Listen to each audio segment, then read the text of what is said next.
राष्ट्रपति द्रौपदी मुर्मू ने दिल्ली में जसपुर के जागेश्वर यादव को पद्मश्री पुरस्कार से सम्मानित किया है। जागेश्वर बिरहोर समाज के लिए दशकों से काम कर रहे हैं। वे जसपुर के पहले व्यक्ति हैं जिन्हें पद्मश्री पुरस्कार मिला है।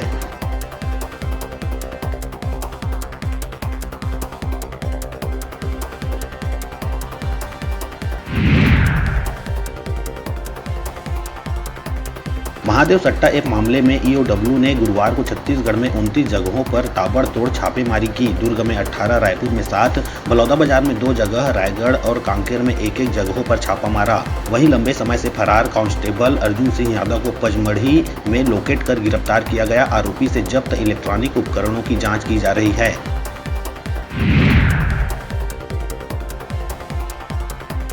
प्रदेश के सरकारी अस्पतालों में ऑक्सीजन और वेंटिलेटर की कमी के चलते बीते 5 साल में 40,000 बच्चों की मौत को हाईकोर्ट ने गंभीर माना। चीफ जस्टिस रमेश सिन्हा और जस्टिस रजनी दुबे की डिवीजन बेंच ने जनहित याचिका की सुनवाई के दौरान कहा कि शासन की रिपोर्ट से स्पष्ट है कि सरकारी अस्पतालों में बेड और वेंटिलेटर की कमी चिंताजनक है।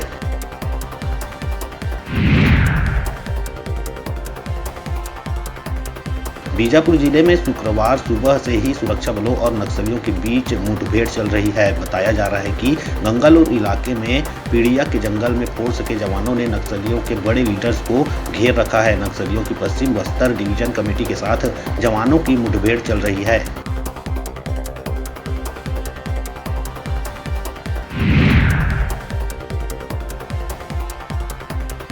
कोरबा जिले के कुसमुंडा क्षेत्र अंतर्गत वैशाली नगर पुराने पेट्रोल पंप के पीछे रेल पटरी पर एक व्यक्ति का शव मिला। मृतक का एक हाथ कटा हुआ था, वहीं पास में ही उसकी बाइक भी मिली है।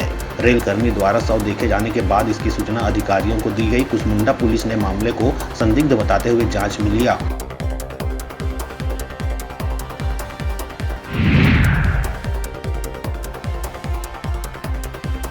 सूरजपुर के झिलमिली थाना के चेंद्रा पुलिस चौकी के ग्राम पकनी में स्थित एक पेट्रोल पंप में बुधवार रात डीजल की चोरी करने का मामला सामने आया। नई कार से पहुंचे चोरों ने खड़े डीजल टैंकर और बस के डीजल टैंक का ताला तोड़कर लगभग 400 लीटर डीजल की चोरी कर ली। चोरों ने रात 2 से 3 बजे के बीच चोरी को अंजाम दिया है।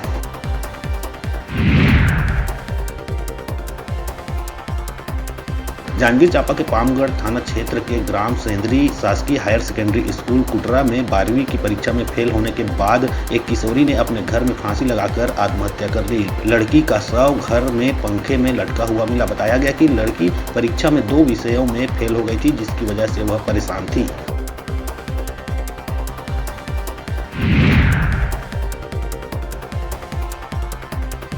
छत्तीसगढ़ में बीते दिनों बदली और बारिश के चलते प्रदेशवासियों को गर्मी से राहत मिली। अब मौसम विभाग ने आज प्रदेश के कुछ हिस्सों में तेज हवा के साथ बारिश का अलर्ट जारी किया है। प्रदेश में एक्टिव 3 सिस्टम के चलते आज शुक्रवार को बिलासपुर और सूरजपुर संभाग में आंधी तूफान के साथ बारिश की संभावना जताई है।